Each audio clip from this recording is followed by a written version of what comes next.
Hello everyone, welcome to our video on Wix CLI, our JavaScript framework and new tech stack for building Wix applications for the Wix app market. My name is Do, I'm a development team lead on the Wix CLI team. In this video, my colleague Livnat and I will guide you through creating an app using Wix CLI and Wix Patterns. So let's get started. Taking a look at the application that we are going to be building today, this is an additional fees application that adds an additional fee to a selected collection of products. Here we have a Wix site with the stores application installed on it, and we have the product page of a product which is a vase for this example. We can see that inside the product page there's a plugin integrated that shows us that this product has an additional fee that is called fragile items, and it has a description that says this item is fragile and requires additional packaging. 4 euros will be added at checkout. Moving to the actual cart and checkout page, we should be seeing that inside the cart we have another line item that is called fragile items, and it adds 4 euros to the total summary.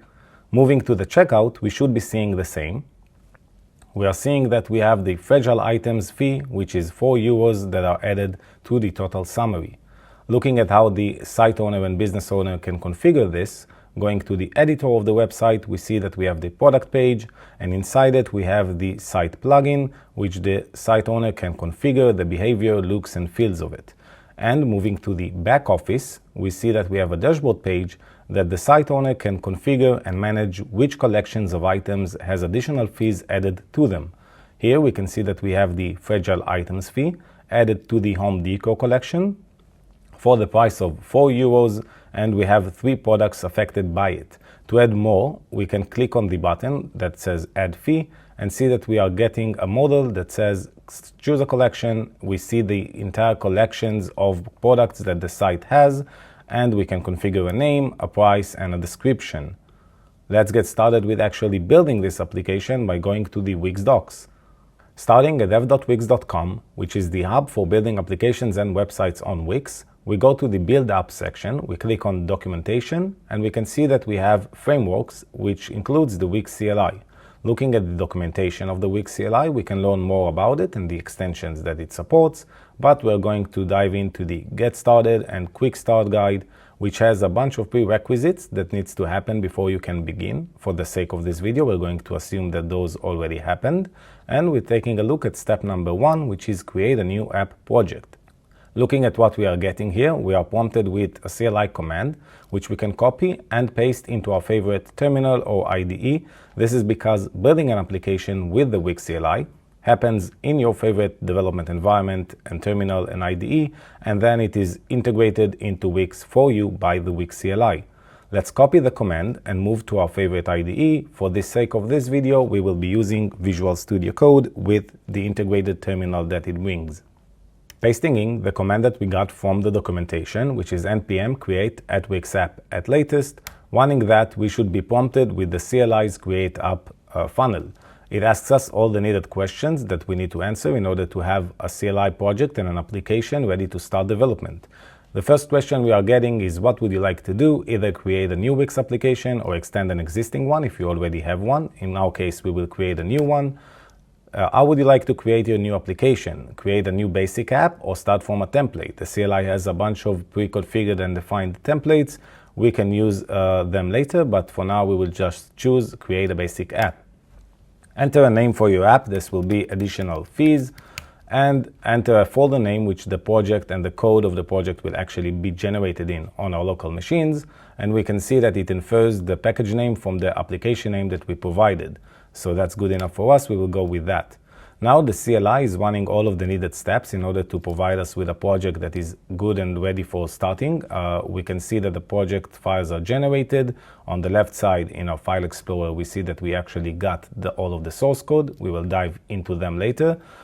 We can see that local Git repository was initialized. If we want to push the code that was generated for us to a GitHub repo or any source control, we can do that later. And now it runs the installation of the dependencies. It's using npm install because we used npm for the creation, but the CLI also supports other package managers. Once the dependency is finished installing, we see that the last step that it took is changes committed. This for the initial project and the initial code of the project to be ready for committing to a GitHub repo. And then we can see that it prompts us with the next step that we need to take in order to get our application running. It says cd to the directory that was generated for us and run the dev command of the CLI. Let's clear out the terminal and do exactly that. Let's cd into additional fees and run npm run dev. This is the dev command of the CLI, which will first time we are running it, will ask us to select a development site. Development site is the site that we are going to be working with when we are developing our application.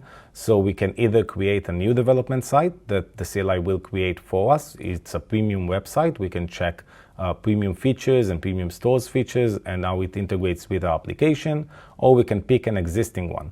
We are going to pick an existing one that I had pre-made for this video, and it says your new application needs to be installed on the selected development site. Press enter to install the application. Pressing enter will redirect us to our browser, and in our browser we can see that we are prompted with the consent page. This is for the same page that the site owner will see once they install our application, and we can click agree and add because we want to install it. Now we see that additional fees was successfully added. You may now close this tab and return to the Wix CLI, which is exactly what we will be doing. Going back to the CLI, we can see that the development environment is now ready, which is good. The current dev site is the dev site that we've selected, and we also have press C to switch if we want to work on a different one. Then the important part is we have the interactive development environment of the Wix CLI that currently says press a number key to open a dashboard page. We have an initial dashboard page that the CLI generated for us in the back office, and we have the number key to open it. Let's take a look at the dashboard page that was generated. Pressing 1 will navigate us to the browser again. Looking at the dashboard page that was opened for us, we can immediately see that we are getting our application inside the back office of the site that we've selected. This is because we are building our application for Wix inside Wix, and we don't need to build anything or bring it in and integrate it externally. Now, looking at the application that was provided for us, we can see we have in the sidebar an additional fees item, and we can see inside the dashboard page, we are getting just an empty state of a dashboard page that has the Wix logo here, and it has a title, and it also has a button that showcases how we can prompt a toast and actually integrate with the Wix ecosystem. Let's move on to the IDE and see how it was made for us and look at the code that actually runs this dashboard page. Going to a side-by-side view. Now that we've got our dashboard page on the right here and our IDE on the left, we can take a look at the source code that was generated for us by the Wix CLI. We can see that we have a pretty standard JavaScript project. We have the package.json, the package log.json for our dependencies, also the node modules, and the unique part here that we can see is we have a wix.config.json file, which is unique to the CLI. Taking a look at what it includes, we have a JSON object that basically has the app ID property, which is our application ID on the app dashboard, and a project ID, which is used for more advanced flows. We will not touch that in that video. Going to the file explorer again and looking at the source directory where the actual magic happens, we have a dashboard folder, which is because we are extending the dashboard currently. On the dashboard, we have pages, and we have just one page, which is the page.tsx and the page.json. Let's take a look at the page.json file. We can see that we have a JSON object that has the ID, which is the extension ID of our dashboard page, and we have a title, which is responsible for rendering the title in the sidebar of the back office. Let's close the page.json and open the important file, which is page.tsx. This is actually where the code of the dashboard page exists, and we can see that we have a pretty standard React component. The CLI can render and handle any valid React component. In this case, we have a small one that is in charge for our dashboard page. We can also see by the functional component annotation here that we are using TypeScript. Taking a look at the actual dashboard page that we are getting, we have the Wix Design System provider. This is in order to use Wix Design Systems, which we'll dive in a bit later into this video. And we have a couple of components. Let's focus on the important ones that we are getting from this boilerplate. We have the button here, that is the button on the top right side of our dashboard page, and it has the on-click of dashboard.showToast. This is how it actually shows the toast here and integrates with Wix to do so. We can see that we have the dashboard namespace here, which is coming from the Wix dashboard package. This is an SDK package that Wix is providing alongside multiple others, and we will take a look at more of them in this video. But this is for integrating with the back office of the website. We also have the image component here, which has a source of Wix logo responsible for rendering this image here. And this basically tells us that the Wix logo is coming from the file system because the CLI also hosts all assets, images, CSS, everything that your project needs. It hosts it and it serves it freely for you. Looking at the final thing that we can take a look at from the boilerplate of the application, we see that we have the text button here, which gets an icon from another UI library that we provide, which is Wix UI Icons Common, and we can use a variety of icons that feels and looks like Wix's. Let's close the page.tsx file and actually start with implementing the model first. To start developing our dashboard model, we first need to make sure that it is included in our application. To do so, we will open the terminal again, close the dev process that is currently running, and run the npm run generate command. This generate command is provided for us by the Wix CLI in order to add more extensions to our application. Some of them extend the Wix ecosystem and some extend the application itself. Taking a look at the dashboard model extension, we can select that, and then we choose a model title, which will be add fee in our case, and enter the folder name for the new model, again where the actual code of the extension will be generated in. We can see that it is again inferred by the title that we provided, and new model was generated successfully. We also have the link to the documentation of this specific extension where we can learn more about it. But for now, we will just clear out the terminal and close the terminal here and take a look at the source code that was generated for us. Going to the File Explorer, we can see that under Dashboard, we now have the Models directory. Under Models, we should have one which is add fee, and we have again model.tsx and model.json. Looking at the JSON file, this is pretty similar to the one we got for the dashboard page, but we now also have the width and the height properties. Closing that, opening the File Explorer and taking a look at the model.tsx file, we can see that we have the source code for the model, which is again a React component. Pretty small and pretty standard, nothing that is extraordinary, and this is pretty common for the entire Wix CLI extensions. We also see that we have a comment here that showcases how we can actually open the model from the dashboard page, and we will implement that in a second. We can also see that we have the Wix Design System provider here and a custom model layout component that is used in order for us to make the model look and feel like Wix. We have all the imports we need, and let's actually take the on-click here and see how we can open the model from the dashboard page.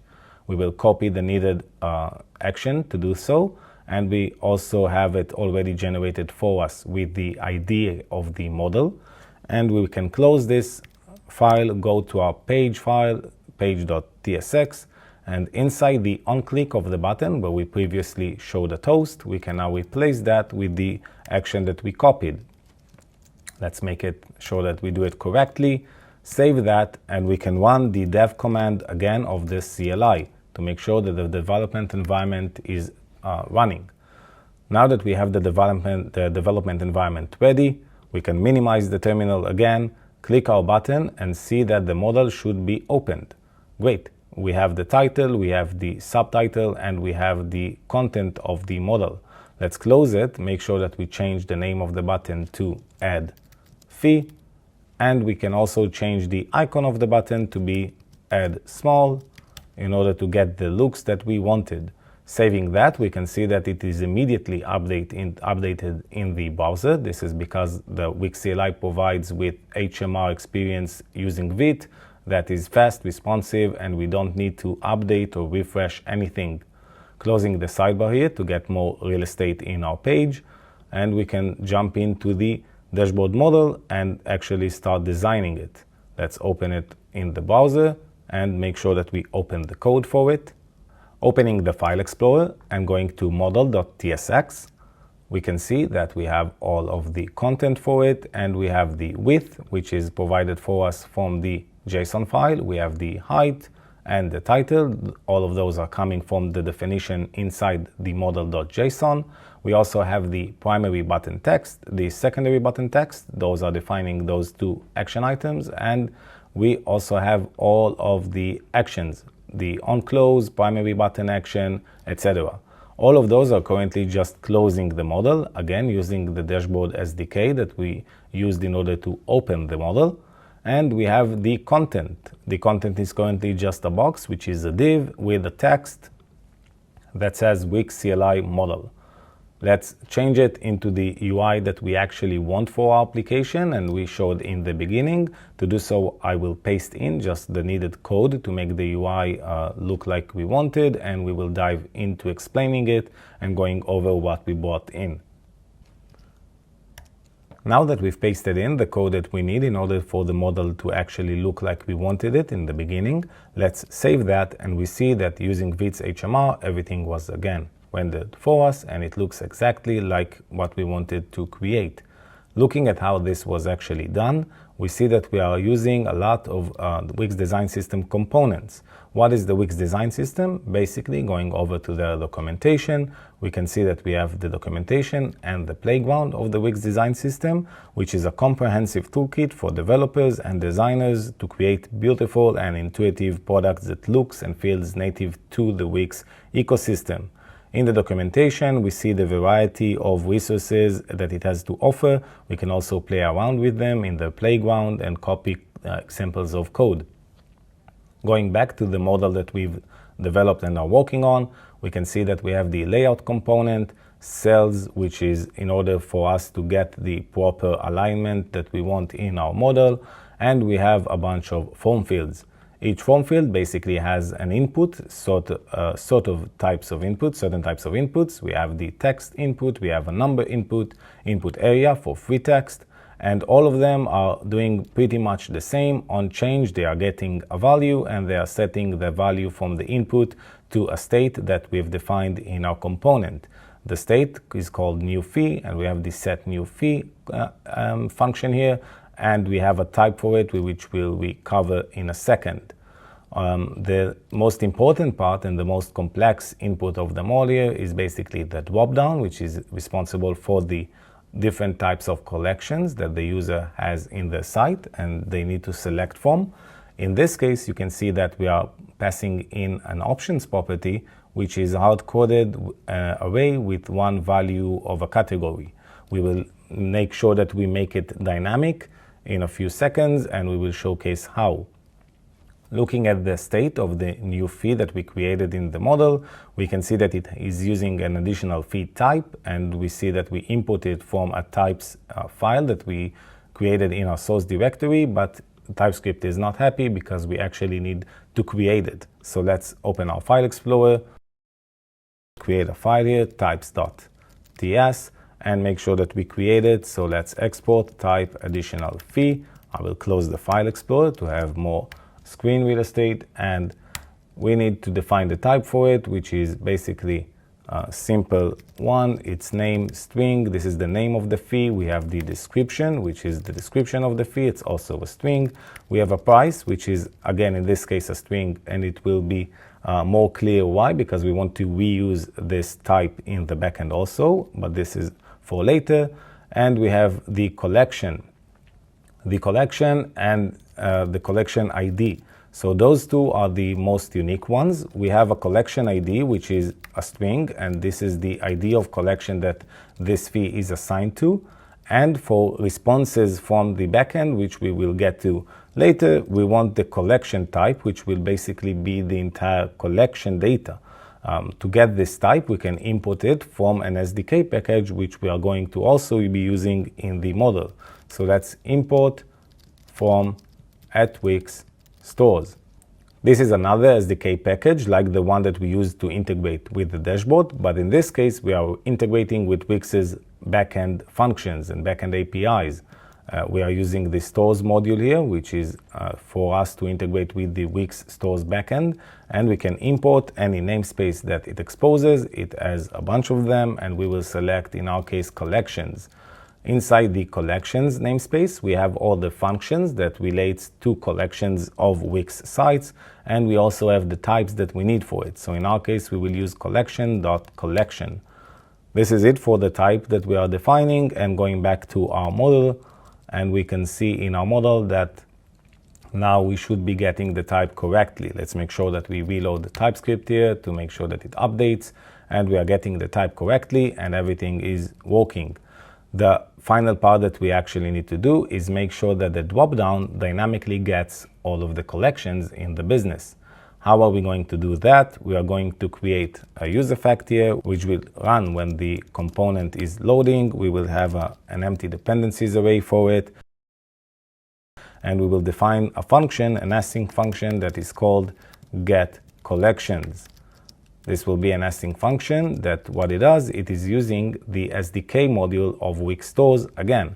So we will import from @Wix Stores, take the collections namespace, and what we'll do is do const response equals to await collections.query collections. Let's make sure that we take the collections and actually put them somewhere. So we will create a state for that. We will create the state at the top of our component. It will be called site collections, and we will set the set site collections function for it. And it will be just use state coming from React. And again, we make it sure that it is typed. So we will use collections.collection, and we need an array of those. So let's close that. And to begin, it will be initialized to undefined. Now let's take the response that we got and set it to the state. So let's do set site collections. We are expecting an error here in a second, and I will fix it. So let's do set site collections response.items. But we don't get items because we didn't query the collections correctly.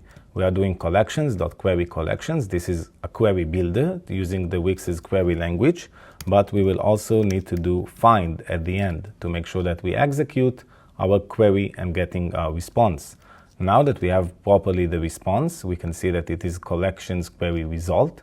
We can take the response and do .items, which are the actual collections, and we can see that everything is aligned with the types. Let's call the getCollections function we defined inside our use effect, and we should be having the site collection state initialized properly when the model is loaded. Now let's use it in our options. So to use it, we will need to create an option for each one of the collections. To do so, we will do site collections.map to return an array of collections. And for each collection, what we need to do is basically return an object that has the same properties that we saw before. So ID should be the collection.id, and the value should be collection.name. Let's make sure that we save that, and now we should be getting the correct collections in our dropdown. Awesome. We can see that in our dropdown, we are getting all products, home decor, and pharmaceutical. This is coming from the SDK and from the backend of Wix. And those are the actual collections of the site. I'm happy to invite my colleague, Livnat, to explain patterns in the next part of the video.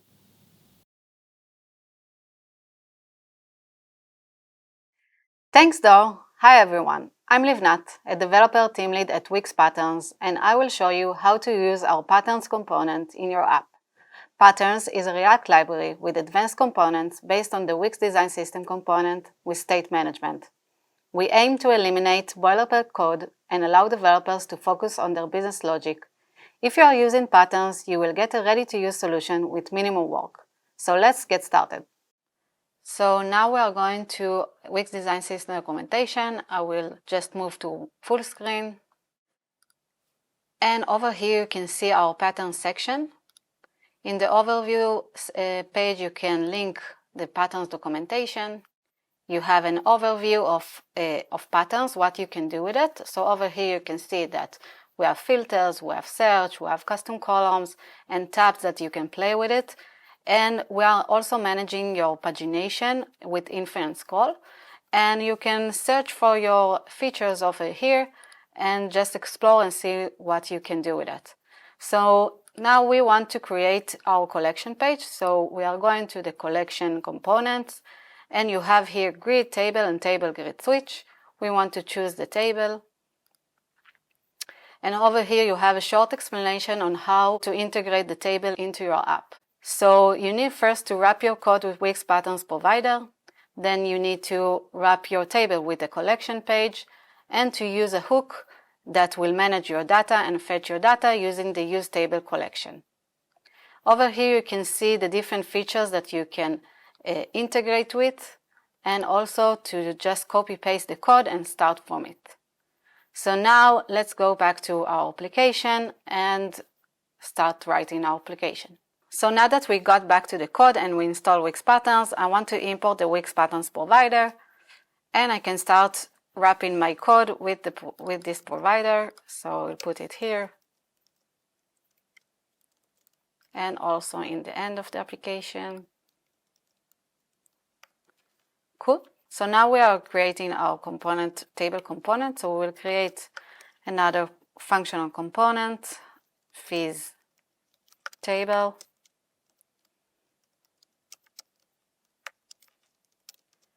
And here we will import the collection page from patterns.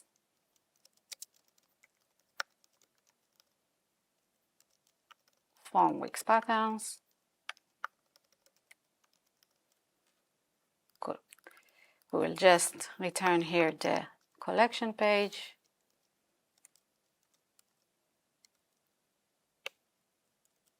Just organize it a bit. And we have the same structure like Wix Design System, so we have also collection page header, which has a title, which is an object. We'll say here additional fees, and we will also create a primary action prop in order to have our primary action button. So primary action, we'll import primary action component, and we have here the label.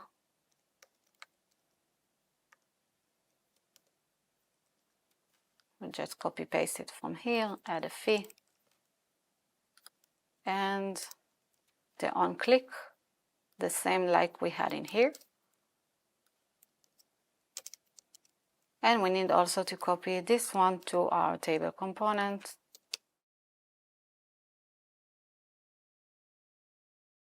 So it will be okay.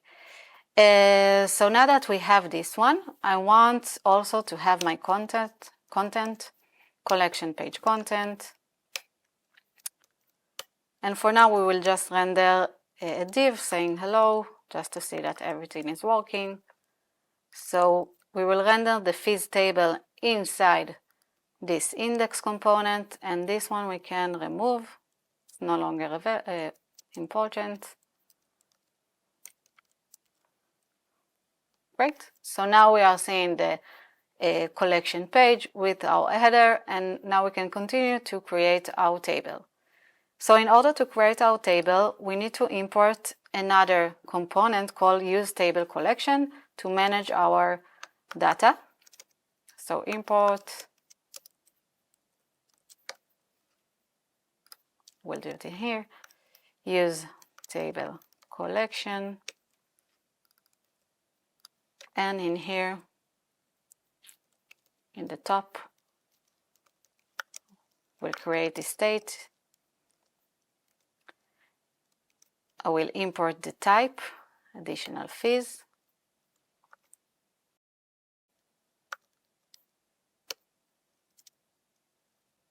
So now we see that we created a collection page with a collection header and content and saying hello. And now we are going to replace it with our table. So in here we are going to import useTable collection that will help us fetching our data from the database. So we'll import useTable collection.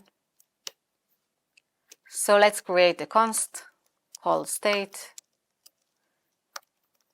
useTable collection. And here I want to have that additional fee type. And here I have two parameters that I need to write. The first one called query name. This is a unique identifier of the table, and Patterns is using it in order to cache your data. So I'm going to call it fees table. And the second parameter called fetch data. It's an async function that here you need to write your code in order to fetch your data from your server. And it needs to return the items, which should be an array, and the total amount of your collection items. Cool. So now because we don't have backend, I created a constant. Let's take a look. I've created a constant which is an array with two items at the moment that has an ID, name, collection ID, price, and description. So we'll use it in order to fetch our data and see the data in the table. So let's continue. So now we will import the constant, additional fees, and add it to the fetch data.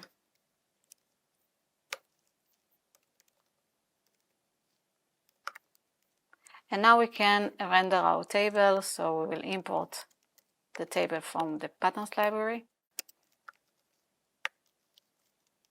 state, and we also need to define the columns, so it will have something to render. So each column needs to have a title, so we'll start with the name, an ID, and a render function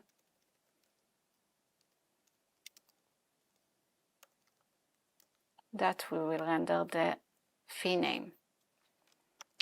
So now that we have this one, wait, need to close the table. So now we have the table with two items, and we can continue with defining more columns. So in order to do that, I will just copy paste more columns. Cool.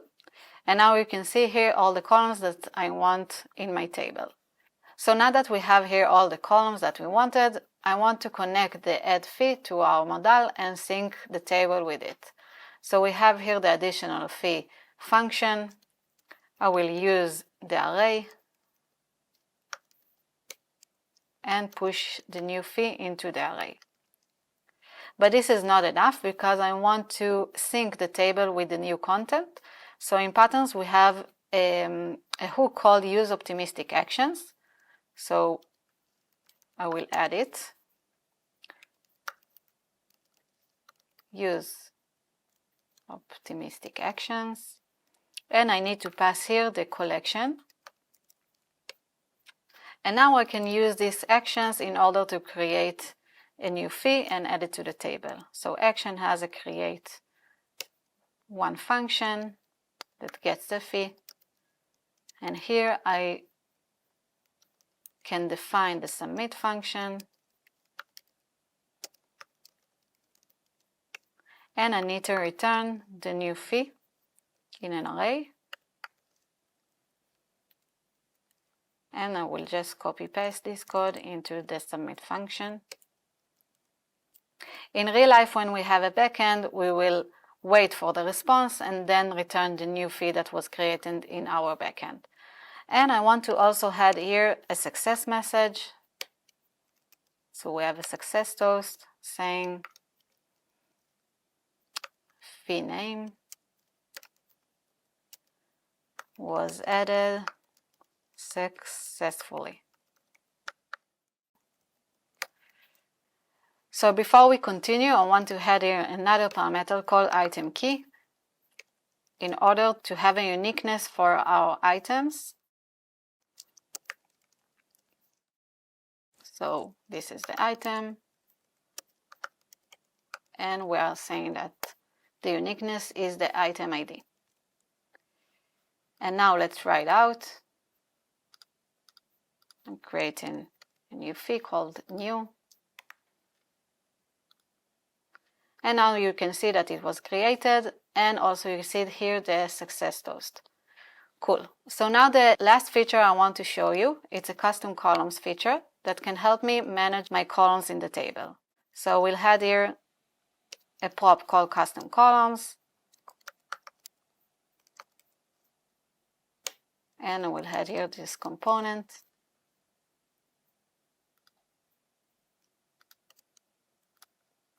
I have a wrong.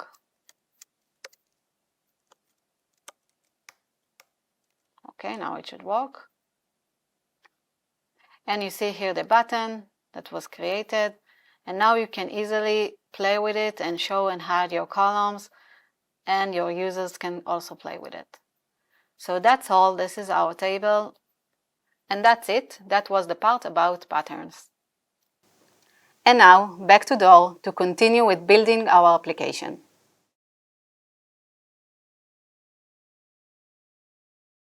Thanks, Livnat.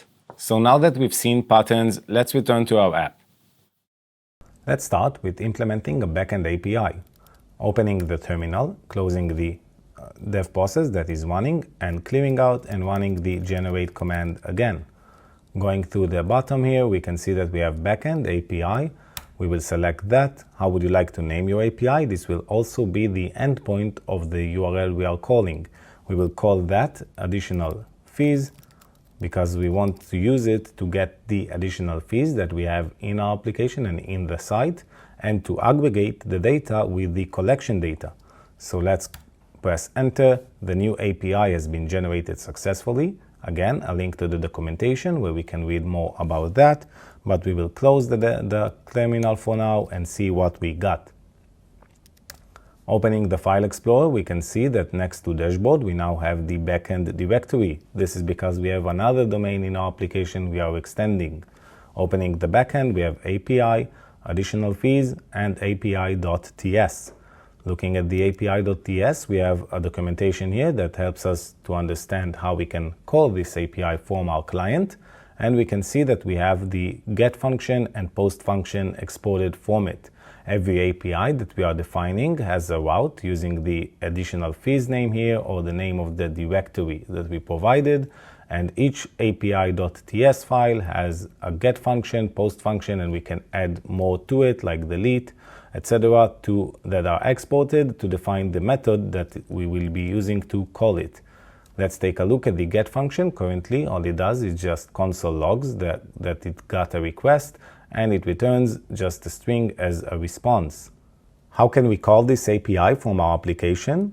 Let's look at the comment that we got here from the generation, and we see that we have the code example of how we can call it. Let's copy it and move on to our client, and then we can explain what we are using. Let's delete the comment here. It is no longer needed. And open our page.tsx for the dashboard page. Looking at the fetch data function from patterns, we can now implement it in our fetch data. So let's do const response equals to what we copied. And let's take a look at what it is. This is await because it's async, and we are calling HTTP client. This is something that we are going to resolve in a second. And fetch with auth. This is an abstraction on top of the fetch API. And that is basically using the same fetch but with Wix authentication of our application. And we are giving it a URL. The URL is import meta env base API URL. This is basically an environment variable that sets the base URL of our serverless function. And then we give it the endpoint. The endpoint, like we said previously, is the name of the directory of our API. Where do we get the HTTP client namespace from? So we are going to import that from another SDK package, which is called Wix Essentials. Importing from Wix Essentials, we can see that it exports all of the namespaces and modules that we need to manage our application from a code perspective. We can get the HTTP client from it, and it exposes the fetch with auth function. Now that we're basically calling our URL and our endpoint, we can see that we should be getting the response, but since it's using the standard fetch API, we need to convert it into something we can actually log. So let's do const data will for now be await response.text because we are returning text from it. Let's save that and try to log that when we call it. So let's do console log data, save that, and go to our browser. Let's open the dev console in our browser to see that we are getting response from get. This is coming from our fetch data here in the component where we're console logging the data. And now we can move on to the network tab, and we should be seeing the actual call we are making. Let's save the component just to get a refresh and make the call again, and we can see that we have additional fees, and inside additional fees we should be seeing the response from get. Awesome. Let's take a look at the headers. We can see that it is going to localhost 5173. This is because while developing a backend in the CLI, the Wix CLI does not actually deploy anything because it is not needed during development. So we can get a fast and quick responsive HMR experience also for our backend. Let's close the dev console and move on to our page and make sure that we implement the API correctly. Let's close our page.tsx file and go on to our api.ts. We should be implementing the get function right now. To do so, I will paste in a bunch of code that I already had pre-written, and I will go over it and explain it. So, pasting in the code, we can see that we have collection IDs and we have collections response, and we have some types here that we need to fix. How do we fix them? First, we are going to import the additional fees, which is the array of fees we have in our database. But we don't use a database in this video, we are using a constant, so let's import from const the additional fees array. This should now be good. What is this line doing? Basically, collection IDs is a map over all of the fees in our database, and for each fee, it just returns the collection ID. So we should be having an array with strings, which all are collection IDs that we need to get data of. Now, taking a look at the collections response, where we should have the actual data for each of those collections, we are using the collections namespace again. Where do we get it? We've done that multiple times. We get it from @Wix Stores. This is used the same way as we did in the client. Both in the backend of applications and in the client, we can use the Wix SDK basically the same way. So now that we have collections, let's see what we are doing. We are doing collections.query collections, but this time we are doing a more elaborated query where we actually use the in function to say that every collection that ID exists inside collection IDs array, those are the collections that we want. And we are using the find to make the call. The final thing that we are doing is fees. The response that we want to return is basically merge fees with collection. Let's make sure that we implement that. So we can delete here the last line. This is the old return. We can delete that. We see that now we are returning response.json with this fees object, and the type for it should be additional fee array. So let's import the additional fee type. Again, we've used it in the client. We can now use this type also in the backend. And the merge fees with collection function should be a utility function that takes all of the collections and adds the data of a collection to the relevant fee. Okay, let's make sure we paste that in also. This is just an helper function. Now that we've pasted it in, we can see merge fees with collection gets an array of collections that we got from the Wix Stores backend. And all it does is just maps over the collections and merges the collection into the fee that holds the collection ID. Nothing special here, just a small helper function. At the end, we are returning the response here, which is the fees that we've just built. Let's take a look at the type again. This is why we've defined that each type can have a collection ID. This is for using it in the client. So the client only knows the collection ID when it stores the data in our database. But when the backend returns the collection, it returns the data of the actual collection. So we have collection ID and collection, which are both optional because the backend uses one and the client uses the other. We can build more elaborate types if you don't like that, but this is just for keeping the video simple. Let's move back to our API.ts, make sure that we save the changes that we just made. We can see that the dashboard page is immediately refreshing. And now if we just open our network again and make sure that we look at the call that we are making, so inside additional fees, we should be getting the actual data. So we can see that we have the collection data inside the response. Let's make sure that we render it inside the collection column and the number of products column, which were up until now hard-coded, so with placeholders. So let's go to the page.tsx file, and inside the render function, we can do, instead of collection, we can do fee.collection.name, and number of products should be fee.collection.number of products. Let's save that. We can see that under collection column and the number of products column, we now have no data. This is because in our fetch data function, we just called the API, but we didn't use the data, we just console logged it. So let's remove the console log and make sure that we use the data in our fetch data. So items should be data that we got from the backend, and the total should be data.length. Obviously, now it is no longer a text that we are getting from the backend, rather it is a JSON that we need to convert to. Let's save that and see what we are getting. Awesome, we are now getting the name of the collection and the actual number of products. This is coming from Wix's backend and it is aggregated with our own data from the database. We can now remove the import of the constant in the client. We do not need it anymore because we are simply calling the backend. Last thing that we want to do in our dashboard page, we want to call the backend when we save the data. Now we see that we have the optimistic actions, and inside submit, we just return the fee in order for the client to update optimistically. But we want to send the data to the backend. So inside the submit function, we are going to do the same approach we are taking to get the information from the backend, but we are going to define also the method because we are calling the same endpoint. But now we want to call that endpoint into the post function. So let's define the method, which should be post, and we want to send data to it. So let's do body and then json.stringify the fee that we are getting into the add additional fee function. Let's head over to our API.ts, and inside our post function, we can see that we are passing the data using the rec.json function. Once we pass it, we are actually logging it. So let's open the terminal and see what happens when we add new data. Let's open the model, and inside the model, we will select pharmaceutical as the collection.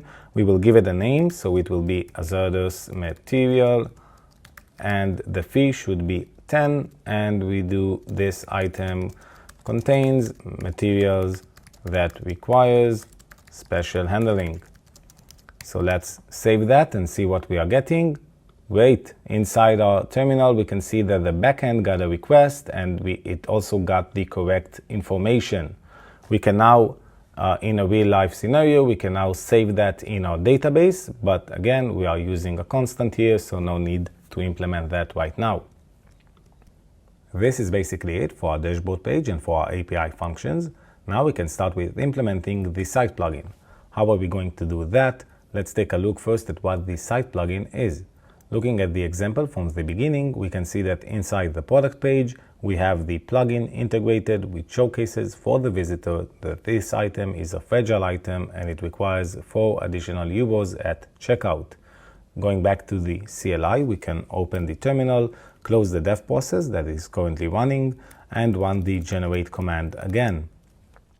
Inside the generate command, we can select site plugin, give it a name which will be fee indicator, give it a folder name which is also fee indicator in our case, this is fine. And now select a Wix app you want to extend. We can extend a variety of Wix applications like bookings, events, stores, etc.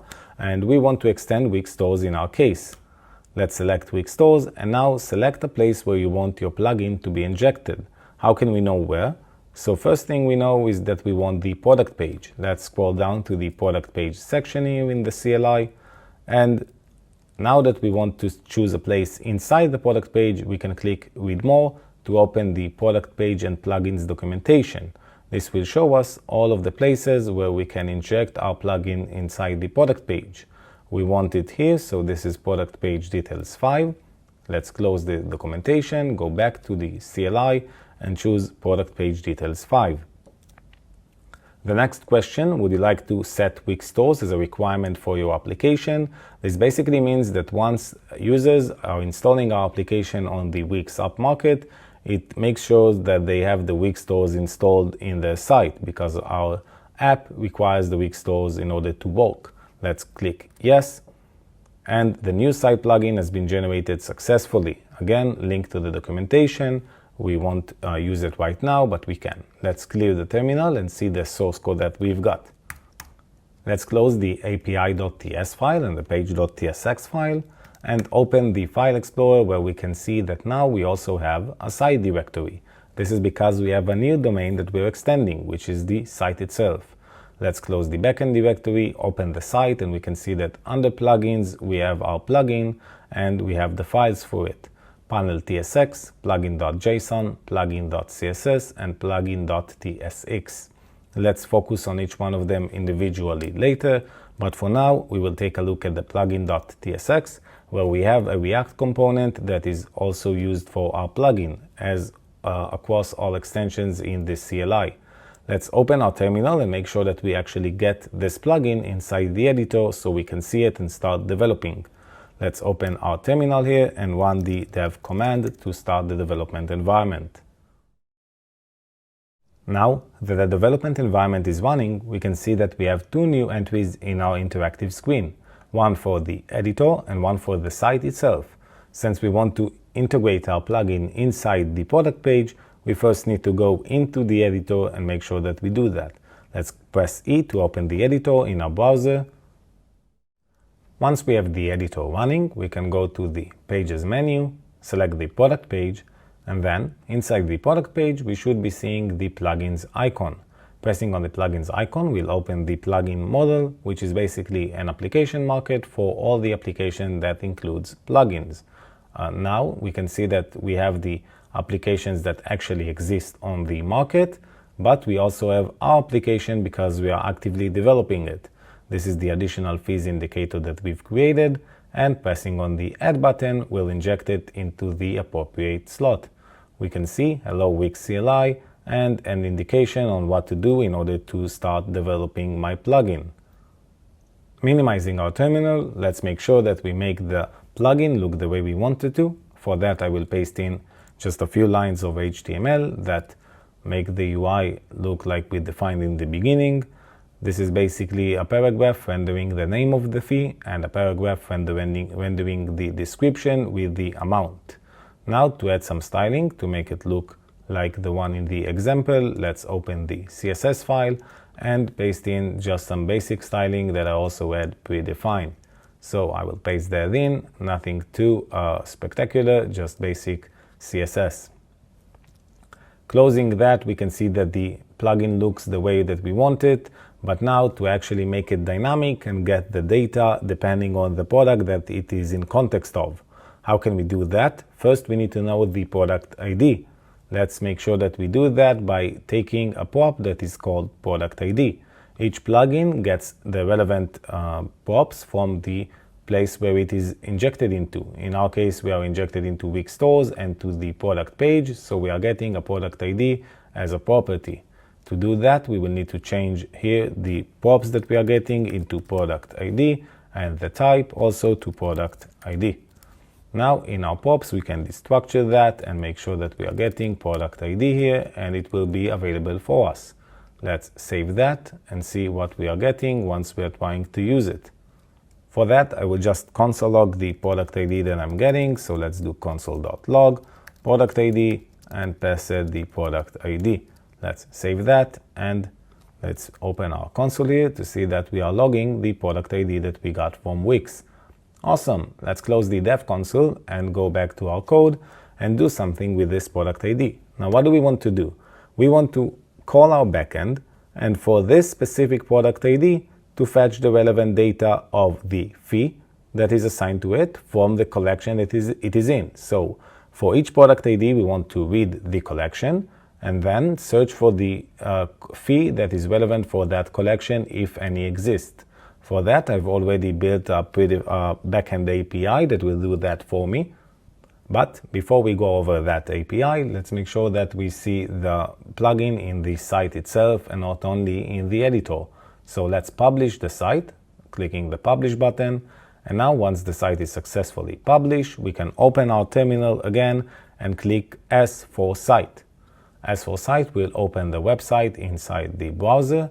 And once this is loaded, we can go to the product page of a specific product and see that we are seeing our plugin.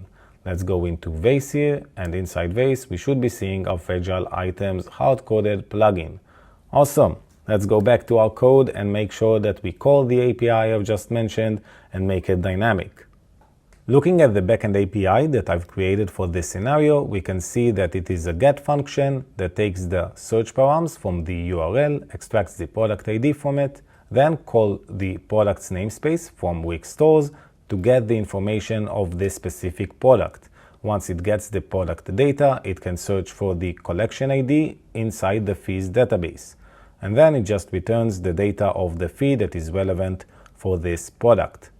Let's make sure that we call it from our plugin. So inside our plugin, we are going to set a state, which is called additional fee, and the set additional fee function for it. And then it will just be a use state coming from React, and again using the additional fee type that we've already defined. Initially it will be set to undefined, and as we did in all our components, we are defining a use effect that has an async function which is called get additional fee, and inside get additional fee we basically just need to do const additional fee response equals to await HTTP client coming from Wix Essentials as before, fetch with auth, and give it the correct URL. I'm going to paste in the correct URL, and then I'm going to go over it and see how we can get the data, set it to the state. Let's cover the URL that we've just brought in. Again, import meta env base API URL to get the URL of our serverless, product fee, which is the endpoint I've defined for this function, and we are passing the product ID as a query param. Good. Now we can convert the data that we've got from the response to an actual JSON object. So we will do additional fee data equals to additional fee response with a small typo into a JSON. We need to await it to actually get the JSON data. And then we can just set the state to additional fee data. Now that we have the data of the fee in our state, we need to make sure that we first call the get additional fee function in our use effect, set an empty dependencies array to make it run once, and now just make sure that we render the data in our HTML. So instead of the title, we will do additional fee.name, and inside the content, we will do first additional fee dot. We will do additional fee dot description, and then additional fee dot price. Let's make sure that we include that. Let's save that and see what happens. Awesome, we are seeing that inside the live site, again using Wix HMR, and the CLI is providing it for us. We got everything hot loaded for us, and now it called the API and got the data back for this specific product. We know that the vase is a part of the Home Decor collections of products, and that this item is fragile because the Home Decor has the fragile items additional fee assigned to it. We now have the plugin correctly rendered and loading the dynamic data in our site, and we want to give the site owner the option to configure it and stylize it the way that they want to fit their entire business. So we can go over to the editor again and see that we have the button for settings. Going to our file system, we see that we have the panel.tsx, which is a React component for designing our settings panel. Let's open, we're using the settings button, the settings panel that we've got from the CLI initially, and we can see that we have a nice form here that has one input that says your name, and this is this input field that we are seeing. Let's paste in, again, some components from the Wix Design System using the site panel component to design the component of the settings panel the way that we wanted to in the example. Let's save that and see that immediately, as with all the other extensions we are developing, the CLI takes care of reloading it for us using HMR, and we can see that we have the badge color and the text color properties, which are both, in this case, color inputs that are used in order to design our plugin. Taking a look at how we implemented it, we see that we have the fill preview component, which is this empty color picker component, and to make it functional, we are using the editor SDK. As with the dashboard and all other SDK modules that we are importing, now we have the @Wix editor, which is used in order to integrate with the editor environment of Wix. We are also using it in order to set the data inside the Wix ecosystem to make it persistent. Going to the top of our component, we can see that we have a state for the badge color and a state for the text color. And on load of the settings panel, we are getting the less data that we stored in Wix for those properties and setting them to the state for the initial value. Also, every time one of them changes, we set them at Wix and in our panel's state. Then all we need to do is actually make sure that our plugin reads the data from the settings panel and renders using it. Let's go to our plugin and see how we can do that. Moving to the plugin.tsx file for our plugin, we can go to the properties, and now besides the product ID, we are also going to receive the badge color, which is a string for the hexadecimal, and the text color, which is again a string. Going to the bottom, we also need to define them at this place, where is badge color, and this is a string, and again with autocompletes we know that we have text color, which is also a string. Saving that, and now we should be able to receive the properties into our component. So let's make sure we also destruct them here with badge color and text color, saving them, and now all we need to do is use them at the correct places, in our case in the styling of both paragraphs. Inside the title's style for background color, we will use the badge color property that we've got. If it doesn't exist, we will fall back to our default one. And inside the style for our content, we will use the text color that we've got, and again with a fallback if it doesn't exist. Let's save that. For now we see that nothing is changed, but if we go to our settings panel and open the color picker for badge color, we can select a different color. Let's say this green one should be nice, and we immediately see that the badge color is changed.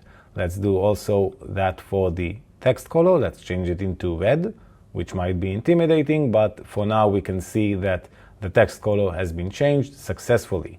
In order to get that actually for the live site, the site owner should publish their website whenever they make design changes, but this is just basic usage of Wix. Awesome, now we have our plugin connected to its settings panel. The settings panel stores the data in Wix for persistence, and the plugin also calls our backend to get the data dynamically using the product ID that it got from the product page. Now all we have left to do is implement the service plugin, the backend service plugin, in order to actually add the amount into the checkout and cart. Quick reminder on the purpose of the service plugin in our application. So the backend service plugin is basically used in order to integrate our own custom logic into Wix's backend flows.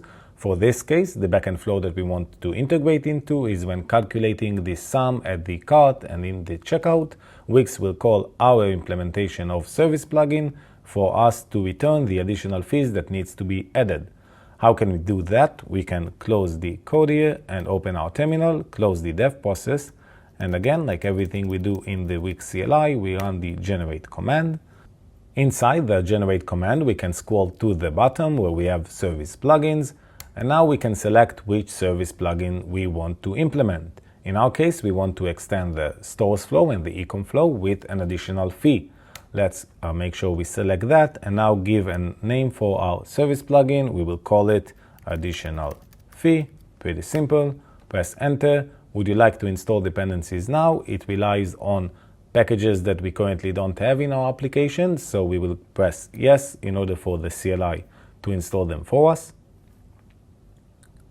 Now that our dependencies has been installed and the new service plugin has been generated successfully, we also get the link to the documentation, but we won't look into it right now. We'll just clear out the terminal, minimize it, and take a look at the code that was generated for us. Under backend, we now have our APIs, but next to our APIs, we also have service plugins. Inside service plugins, we have the name of the plugin that we are implementing and our plugin.ts. Looking at the plugin.ts, we get the boilerplate, which in our case, we chose additional fees, so we have the already ready boilerplate for additional fees. This is importing additional fees from Wix ecom service plugins.